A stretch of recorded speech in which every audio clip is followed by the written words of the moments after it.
চাই শাহবাগ শাপলার রাতে, আমি শাপলার রাতে উপস্থিত ছিলাম। এই শাপলার কারণে আপনাদেরকে জানাই, এই শাহবাগ যখন চলে আমি তখন ঢাকা বিশ্ববিদ্যালয়ের ছাত্র।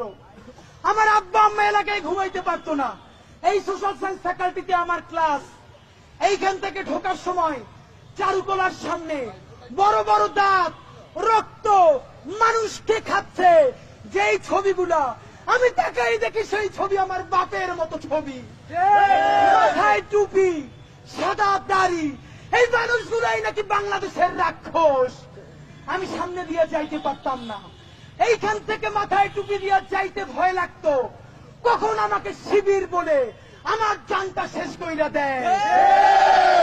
আব্বা আমাকে ভার্সিটিতে যাইতে পর্যন্ত নিষেধ কইরা দিছে।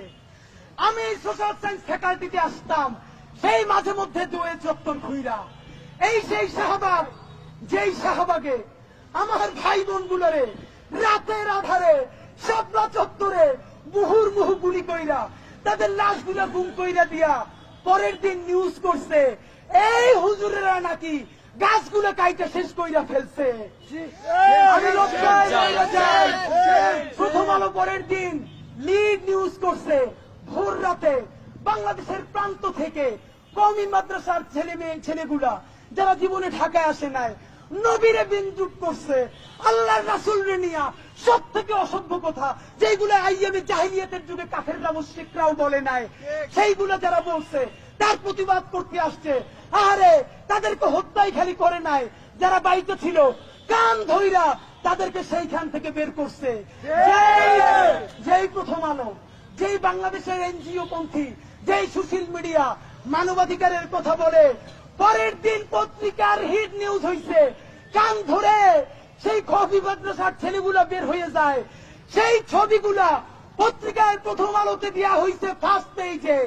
ঢাকা বিশ্ববিদ্যালয়ের শ্রাবণ বাসে দোতলায় আমি সেদিন ভার্সিটিতে আসি। আমি অবাক, আমি মরে যাই। ঢাকা বিশ্ববিদ্যালয় দেখেন ফ্যাসিবাদ কিভাবে মনস্তত্ত্ব তৈরি করে। যখন কথা বলবার কথা ছিল, এই ছেলেরা যদি ঢাকা দখল করতেও আসে, এই ছেলেরা যদি সারা রাত ঢাকা অবস্থান করতেও আসে, তারা তো এই রাষ্ট্রের ট্যাক্স পেয়ার, এই রাষ্ট্রের আয়তার নাগরিক। কোন অসভ্যতা বলতে পারলো না, একজন বলতে পারলো না এই ছেলেগুলোকে who gave you right to shoot him. আমার ভাই বোনের গুলোরে মারলো, মারার পর তারা কান ধরে বের হয়ে যাচ্ছে। পুলিশ বলছে কান ধরে বের হয়ে যা, তারা জীবন নিয়ে পালাইতেছে। সেই ছবি দিছে ঢাকা বিশ্ববিদ্যালয়ের তখন অবুঝ ছেলেরা আমার দিকে তাকায়, কারণ আমার মাথায় টুপি, আর হাসে আর বলে আরে হুজুরেরা বিপ্লব করতে আসছিল, এখন কান ধইরা পালায়। একটা সভ্য রাষ্ট্র হইলে প্রশ্ন করার কথা, এই বাচ্চাগুলোর গুলি করার অধিকার কোন ছুয়ারের বাচ্চা দিছে?